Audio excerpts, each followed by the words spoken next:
Leadership has become more complex.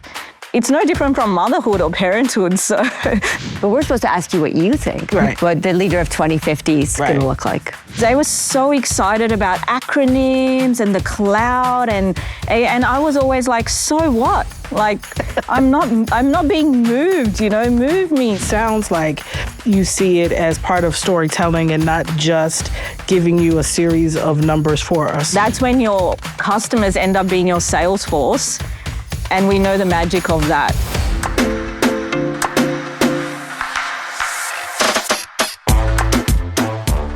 Welcome to Mistakes Over Failure. I'm Dr. Christine Crawford. And I'm Debbie Carew. We're filming today from Sydney, Australia, and we're so excited to bring a local entrepreneur with global reach. We are thrilled today to have Mita Bedi join us. Mita, could you please introduce yourself? I'm Mita. I'm co-founder and CEO at ResonateCX. It's a customer experience management SaaS platform, basically helping organizations delight their customers in what is going to be an experience century where everyone wants to have an experience. Products are gone. I'm also a mother of two beautiful kids, a daughter that's 13 and a boy that's 10, so a busy lady. Thank you so much for joining us. Usually how we start this is we start with a few rapid fire questions just to get to know you a little bit. So this is going to be a lot of fun. And then we're going to unpack the CX journey and your entrepreneurial journey. So let's start off with, are you a morning person or a night owl? Night owl. This is a theme. Everybody's been, I think, a night owl. Yeah, we've coupled Married to a lives. morning person. Oh, it makes it interesting. So am I, actually. So am I. Cats or dogs? Dogs. Dogs. Good answer. Good answer. Do you prefer sunshine or rain? Rain. Wow, interesting. That's another common theme. We're starting to develop an entrepreneurial hypothesis here. Nature versus nurture. A bit of both, I think, yeah. Nature, maybe. Excellent. So piggybacking off of that, is there anything you think about your nature and your personality that has led you to be an entrepreneur and of tech of no less? Yeah. Oh, very good question. Yeah, I think about it a lot. I'm actually, my father both my parents come from India originally, and he comes from the people who were warriors in the past. So the warrior clan, and, he's got that warrior about him, brave, a bit boisterous. And my mother comes from a community that was on the Silk Route, probably 2,000 years of trade. They're the traders in India. And so growing up, I had a bit of warrior and a bit of business. And so it was always going to be that journey. I think that the genetics were going to say that I needed to be brave, which tech entrepreneur really needs to be, and also have that sense of business. My mom laughs about it, but the very first toy I ever wanted, you can guess maybe? Cash register. A cash register, that is right.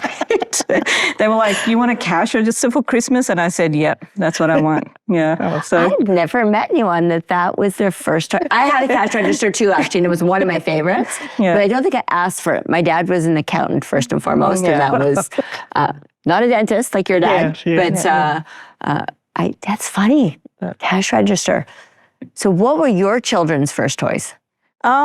My daughter, she didn't really want a cash register. She's very creative. So, crayons and colorful things and, artistic stuff was really and my son is, robots and all of those very male things. So very cliche, but he really wanted the Legos and things like that. I am sensing a future engineer, sounds like, for sure. So let's talk about your entrepreneurial journey. Yeah. Well, I actually grew up in my mother's business. She was a new migrant to Australia. She started off, the first month she arrived in Australia, she didn't have childcare. So she was like, I really need to do something, came from a business family, and she started selling Avon. And in the first month, she made record sales, and then she thought, hey, why am I making money for other people? what I'm going to do is import some fashion accessories. And so she brought her first bag, her suitcase from India. She went back, she sort of probably got it all wrong to the fashion tastes, 40 years ago in Australia. But she said, yes, I think I can sell this. And I was a 5-year-old that grew up in that. And over the years, over the decades, her business really grew. She sold to High Street in Australia, a lot of departmental stores. And I was growing up being taken to big sourcing back alleys of Indian bazaars, all the way to really high-end boutiques here in the East in Sydney. And that journey, my mother was a lady who always took me everywhere with her. And I grew up in that, and I was like, this is so exciting. So my business journey, when I look back, started in those early years with my mum. And obviously, I didn't jump into business straight away. I ended up doing, like a good Indian kid, had to do that engineering, had to get those high marks, ended up doing engineering, which also has an interesting story why it ended up being tech business. But that's where the story really started, watching my mother grow her business as a first-gen migrant, and really, really with the enthusiasm of selling, learning, failing. I remember the very first consignment of jewelry she bought. We laugh about it now. It was so weird and it would never sell in Australia, but she was super resilient, and she went, no, actually we've got to change our selection. We've got to change our merch. In the West, they like more subdued colors, they really like the browns in autumn, and by the season, the color changes. In India, colors don't change with season because it's always hot. So over the years, watching her be really resilient and grow it, that growing journey was what I was really excited about. And that's where my sort of passion for business really started. So you found yourself in engineering. Yes. And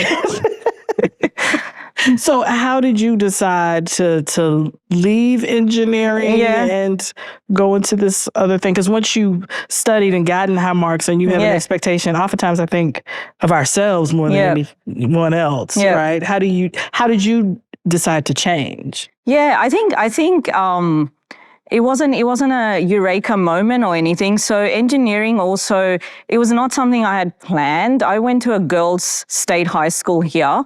And, when I went to high school, actually STEM wasn't really offered as much in my high school. So there were no computing studies. No one even had a chance to muck around with a computer much. So I didn't do computing studies, but somehow I ended up at UNSW at Comp Eng, and I was really nervous on day one. There were 6 of us girls in amongst 70 boys in that course, and I had never done any coding. And here I am in a lecture theatre of about 200 boys. And a few of us girls, and I'd never touched a computer coding. I'd done, word processing, Microsoft Word and basic things. And I had a massive imposter thing going on in my head that I'm going to really do badly. And am I even going to like this? Because my passion was always economics, and somehow I'd got the marks to get into that engineering course, which was very new, software engineering, only second year at UNSW. So I said, I'd give it a go, otherwise I go back to economics, which I really liked. And I sat there in the theater going, all the boys around me were like, oh, I'm going to code this and I'm going to code that. And I'm like, I hope everyone doesn't find out. I've never coded in my life. And Computing 101, when the lecture started, I fell in love with it. I was like, I can do this. My brain's really wired for it. I ended up getting a HD, which basically smashing the boys. And they made me a tutor in year 2. They said, come and teach other people because you can put it in simple words. So I ended up pursuing that. Once I graduated, I took up a job in consulting or system integration in Australia that many years ago. There weren't the scale-ups or the startups that we see today. You either got a job, if you're a top computing student, you either got a job in a big bank or you got a job in a big consulting firm like Accenture or Deloitte. And over the next 7 years, I did a couple of years on the banking side, back to consulting, back to banking. But my passion wasn't there, really. I found out that I was doing this, I was getting promoted, but I wasn't wanting to wake up and talk about tech alone. I was more about the why. Why am I doing this? Why are we charging so much money for something so simple? Why are there so many acronyms everywhere? Like, can we just dumb it down for business? And so I always found myself leading the team in the business discussions, and business loved talking to me and techies loved talking to me. So I was in the middle, and then I ended up quitting for a year because I was just disillusioned. I was getting paid a lot of money and absolutely not liking going to work. And I went to my dad and said, I don't want the money, I'm not enjoying this. And he's like, you're gonna want the money one day. And I quit work and decided to do an MBA. But something different I did was I decided to go overseas to do it. And of all places, I chose India, which when I actually chose it, everyone was like, most people from India come overseas to study. How come you're going back? I said, look, I've done all my studies in Australia. I've lived in London. I've lived in Singapore for a while. I just want to go back. India was booming. And there was obviously a connection that I had over there. I'd gone over the years and my mum's business.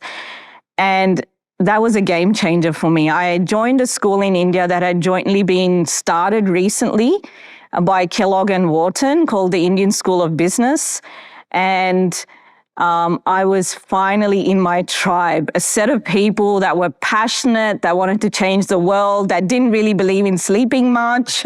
There was parties, there was learning, and every lecture I went to, I was learning and growing again, because 7 years I hadn't learned as much as I needed to.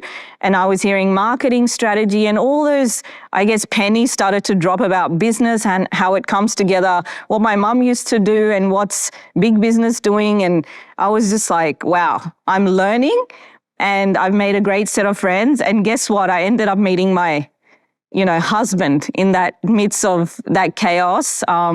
So I lived in a few cities there, Bangalore and New Delhi for a few years and worked. And then I opened my first startup there, which isn't this one, which was a fashion e-commerce business. Which had a lot of synergies to what I knew the supply chains for fashion in India. No one would guess I ever worked in a fashion business. My team laughs about it. But I opened my business and I was sitting alone in a garage, or metaphorically in my bedroom, starting a business from scratch. And suddenly I realized I had to unlearn everything I learned in that MBA. The MBA really hadn't taught me how to be an entrepreneur. It had really taught me how to be part of a big business or run a big management team, all the strategy. But the only strategy that was going to work was stick it out, be resilient, deal with, failure. How are you going to deal with mistakes? My friends were going up the ladder to my MBA cohort. And here I was going, oh my God, how do I run this? It's so tricky. And of all places in the world to open a business in India had its own challenges, regulation, taxation, supply chains, even to find a cardboard box. It's not as easy as, going online and finding it. You've got to know people who know people who know people. So it was a very interesting journey, that first business that I had on my own. I can only imagine. I was recently in Delhi, and so I can actually sort of visualize exactly what you're talking about.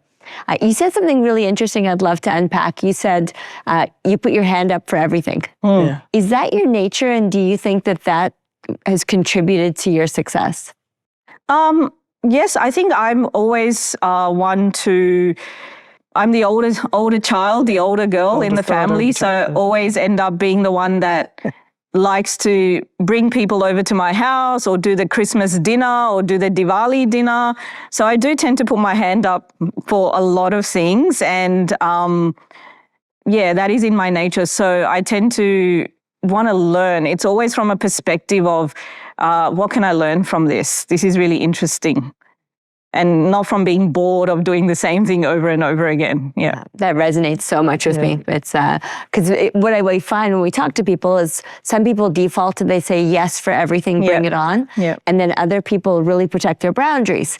And they're more conscious in saying, it's harder for them to say yes sometimes. They'll their default is no, and then they strategically say yes. I was also laughing when you said the oldest daughter, because my daughter's the oldest, and so I'm always sending her these memes from social media that are like, first girl, basically don't mess with the first girl, or don't challenge her, don't underestimate her, and it's clearly true in your case. Yeah. Yeah, it's those memes have been, it's like I finally feel seen as an oldest daughter. I'm oldest daughter too.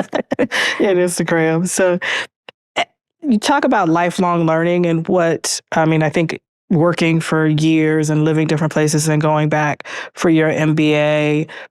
How do you look at lifelong learning now? And how has that informed or changed or impacted your journey in entrepreneurship? I think for me, it's just so important. And I think your paradigms, the maps that you use, your biases, it's all about having a different view and learning. As a child, I've always been super curious, whether it be learning about different cultures. So for example, in my office, and this is a bit selfish, everyone reads a book together every quarter, and everyone gets that book, and it sort of forces me to learn together with them. But it's all about lifelong learning. I have about 30 nationalities in my team, and we encourage everyone to do one presentation every Monday. Everyone has to rotate. I don't care if you're a techie, introvert, don't like to say a word, you've got to come up and present in amongst the family. One presentation, and usually people talk about their own backgrounds, their countries, coffee from Colombia. Over the years, I've gained so much knowledge about so many beautiful things the world has to offer, which I would have had to go and read and find time for. But every Monday morning, we get a peek into the world that we never would have seen, Formula One racing, Tour de France. I've learned about Vietnam, Chile, different things. So I'm very keen on lifelong learning, not just for myself, but for my team. And I would nudge them and push them at any moment to go and learn something new, because I know the advantage will come back into the company. Yeah. And I guess that that keeps people really fresh. Yeah, I was expecting you to say that they were teaching about something that's within your business. No, so it has to be. It has to be outside of the business, because the rest of the week is for the business. But this has to be random. Sometimes it goes wrong, and we're looking like, oh my God, we shouldn't be talking about this. But for the most part, that randomness brings up so many topics. Yeah. Just last week, someone presented about perfumes and how you should pick one about the way you are as your personality and your body type and how you want to be seen in the world. And I would never have gone to that information, but now I've just got that in my head, and I'm like, now I'm more knowledgeable. Because for 10 minutes, Sam got up and talked about perfumes and her passion for it. And now I'm also knowledgeable about Sam, that she loves perfume. So if I have to gift her something, I know what I'm gifting her. So it's such a fast-moving cycle that if you can just open it up. In yesterday's keynote, it said the leaders of the future have to be catalysts. That stayed with me so much. I was like, we need to ignite a little bit more all the time. We need to catalyze people. Learning is a great way to do it.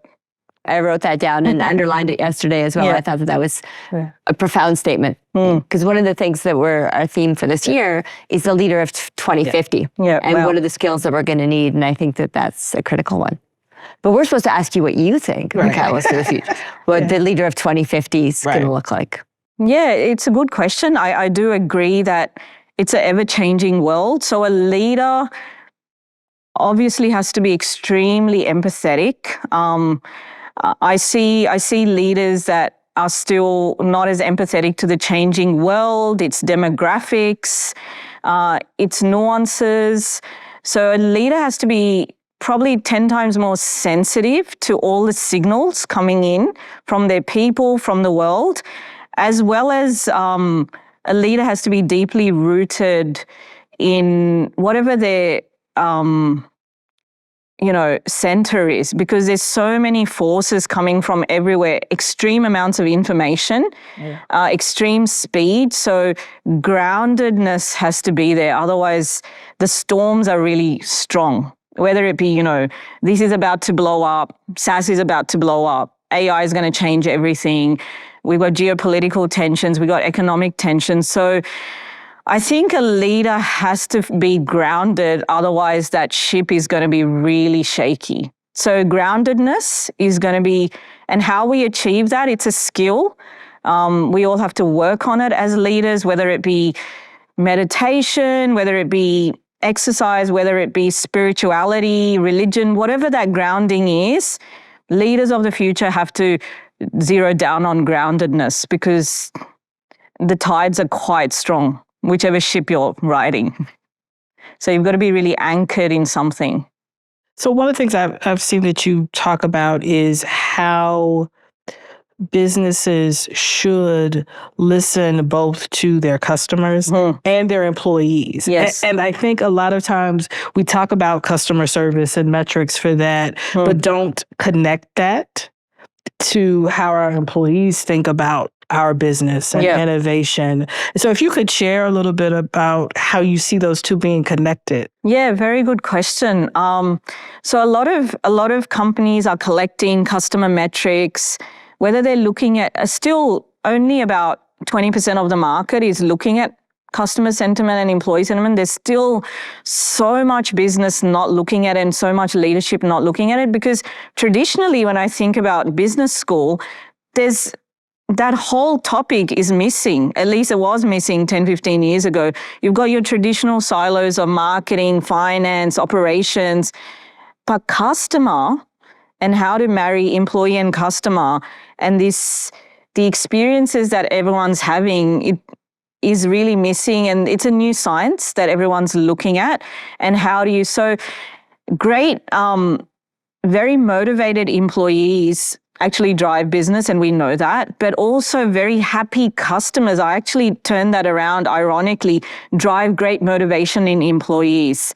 A minimum wage retail employee could be working for Apple or could be working for Target, for example. They're getting paid the same, but which one do they want to work for? And because one organization is so customer focused, they are more intrinsically wanting to work for a customer-focused organization. Why? Because they know they're going to get less bullets coming to them. They don't wear a bulletproof jacket. And what they know is that senior leadership is on the journey with them to delight customers. And I think actually delighted customers create delighted employees as much as the other way around. And a lot of leaders don't look at it that way. When your customers are extremely happy, your employees just love coming to work, because guess what? They're delivering good news. They're delivering happy experiences. And who doesn't want to work in a place where you're not getting complaints and you're not trying to hide under a table going, I hope the customer doesn't see me in the shop today because I don't know what to do. So I think these two are really, leaders are still trying to understand the relationship, but it goes both ways. So happy customers usually lead to very happy employees, and vice versa as well. So it's a cycle. It's really circular in the way it works. Well, I love what you're saying, because in business school, what we learn is if your employees are engaged, your customers are going to be engaged. That it's a one-way. Yes. And I like the way when you talk about it, it's a cycle. Yeah. Right? And so, technical question on this. Do you still use the NPS score and then from the employee side, the eNPS score? Or is that, is that 10 years ago? NPS was still. So I get asked all the time, why NPS? It's just a number. What a silly question. Would you recommend? Who recommends? I always tell them, forget about the question, okay? The beauty of NPS lies in the scale. Only 9 and 10 are green. Everything else is not good. Now, why is that important? When 9 and 10 are green, you're basically telling your employees to drive an experience which is 9 or 10, which a lot of employees think is unfair. Yeah. They think NPS is so unfair. However, what you're trying to do is get your customer to be your salesperson without giving them $1 in commission. When am I going to be a salesperson and not get $1 in commission is when I know I'm going to get social currency. So I've just come back from LA, did Disney with my kids. My aunt's going to LA. She's like, oh, Mita, where did you stay? And I'm like, if it's a 7 or 8, this is what I'm going to tell my aunt. Oh, I stayed here, but, shop around. It was good. It was okay, but shop around. There's other places as well. So if it was a 9 or 10, I'm going to tell my aunt, you've got to stay here. It was the best. Don't even think about anything. The price is good. It's good value. The meals are amazing. They pick you up at the airport. I'm suddenly selling this, but I'm only going to sell it when I'm that sure that my aunt's going to not return from LA and go, Mita, you sent me to the wrong place. Right. And I have to live with my aunt forever. So me as a customer is only going to recommend or only going to be your salesperson when I'm that sure that my upside in my aunt giving me a hug and saying, Mita, I always have to come to you because you know where to stay. I love you. I'm only going to do that when it's a 9 or 10. If there's 7 or 8, so why that metric still works today is not the question, it's the scale. So when teams are driving 9 or 10, that means leaving nothing to chance, driving delight. That's when businesses organically grow and they're not spending heaps of amount on marketing, but they're spending on delight. Right. And that's when your customers end up being your sales force. And we know the magic of that.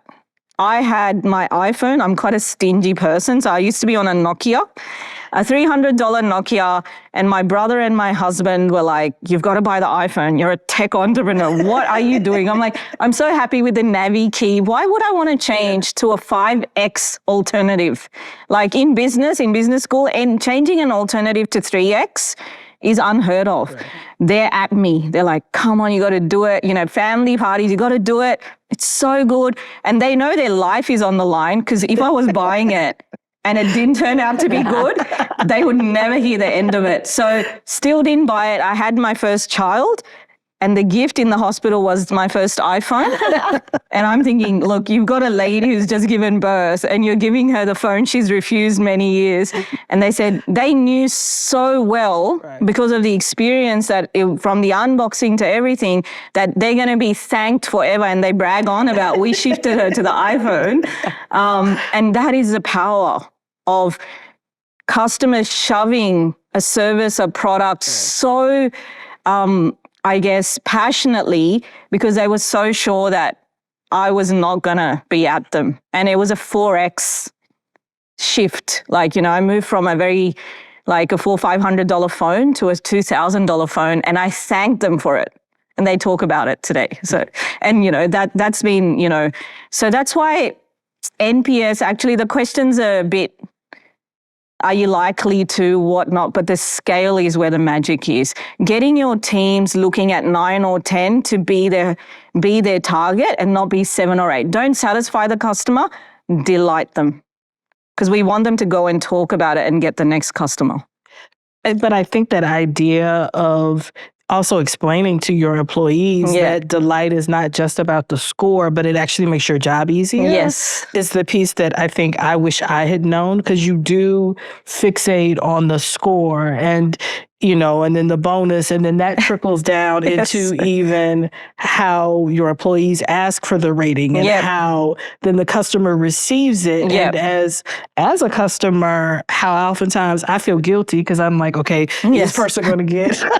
it's really been misunderstood. And leaders need to take ownership of that. Driving in KPIs, scorecards without explaining, it's a means to an end. It's a means to revenue, to brand recognition, to lower cost of acquisition, to lower marketing spends, to greater moats and competitive advantage.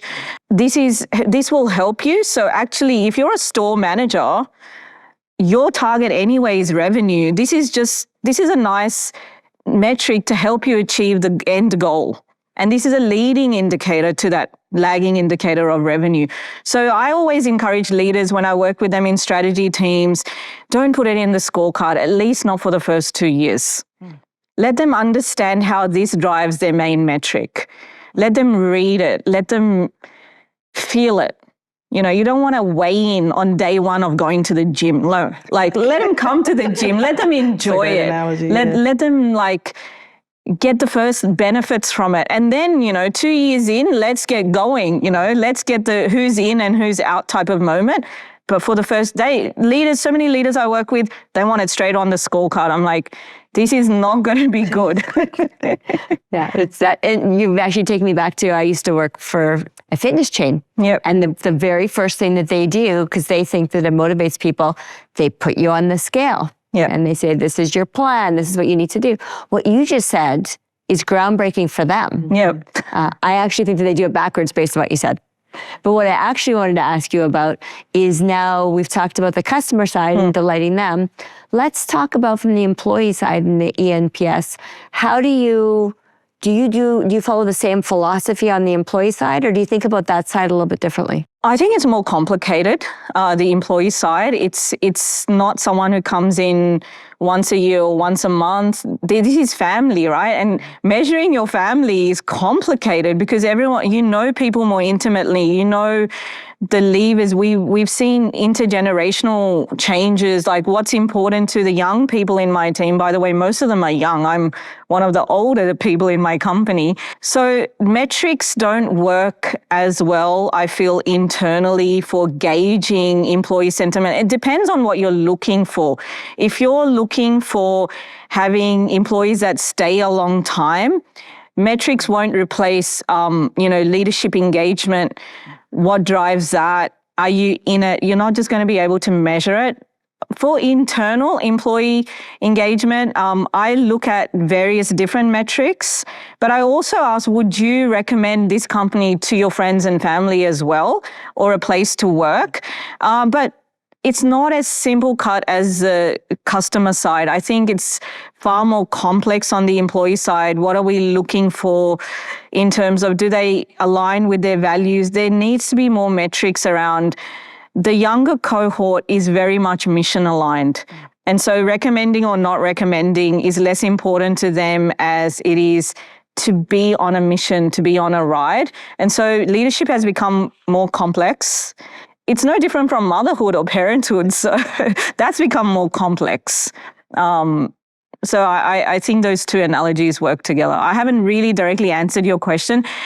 All I can tell leaders is running an ENPS program is not going to tell the full truth. You've got to have multiple metrics. You've got to have, different voices and different ways of talking. A lot of employees don't feel safe to type something in. So you've got to have different forums where different channels and voices can be heard. And you've got to have your champions internally that you listen to hear that. So just a survey won't do it internally that easily, because only the very noisy voices will be heard, the ones that... So it seems like you have a very interesting perspective or approach to tech, because sounds like you see it as part of storytelling and not just giving you a series of numbers for a scorecard, which is, I think, a different approach than one that is assumed. How did you become comfortable with that, and how do you help other business leaders think beyond just the efficiency part of tech? Yeah. Right? It's a really good question, because for many years I grappled with working amongst very technical bro-like cultures. I worked in banking in London, where I was part of a technical team. There was 30 other guys in that team and I was the only lady, and I would come home and feel very out of place because they were so excited about acronyms and the cloud, and I was always like, so what? Like, I'm not being moved, move me, like, more of an emotional play. I think technology needs to resonate at that level. It needs to be simplified. One feature we were looking at recently, which is really interesting, around people consume data in different ways. Some people are very pictorial. They don't want graphs and numbers, depending on their relationship with maths and all of that. It just blocks them quickly. So one of the insights we're delivering today is through a comic strip, and AI has really allowed that to happen, where a leader gets a comic every morning about the state of the customer experience in their organization. And you just want them to be provoked in some way to look into the data. But if you start with just numbers all the time, especially if it becomes mundane, every day they're looking at numbers. So it has to be novel, it has to be different to get your attention. Yeah. So it's different ways of consuming data. I think the AI has allowed us to visualize data and will allow us to story tell better. But you've got to be aware that you're telling a story, because stories will be very valuable just because of the noise around us. How have you found family outside of the business, right, to help you on that journey? Or in particular, how did you find yourself in YPO as an organization? And great question. I think for that lifelong learning, I was so busy building the business, and then a lot of friends had said, why don't you join EO or YP? And the business had grown that, they said YPO, and I'm like, yeah, we'll get to it. I'll fill the form. It's going to happen. It's going to happen. And then you get towards that birthday and you're like, it's now or never. Like, I've got to do this. And I was also knowing that the limits of the business were sitting with my own limits. As Scott said yesterday, the bottleneck of the business always sits at the top, and I'm very aware of that. And I was like, okay, let's get this form done. I told my EA, why don't you fill half of that, and then we'll get to the second half and we'll get it done. And then I'm so glad because it's just been fantastic. Even the year and a half I've been here, I've already grown. I brought a lot of that stuff into the business, and even though it's hard to step away and go to events for learning, I know that it gives me 10x every time I do it. So I push myself a little bit to go to the events and let go of whatever's happening in the everyday of the business. And the business has benefit for it, and me as a person has. And I don't think that's separate in any way. Right. So, and that's another thing I really like about YPO, that it treats the person as a whole, the family, the spouse, the children.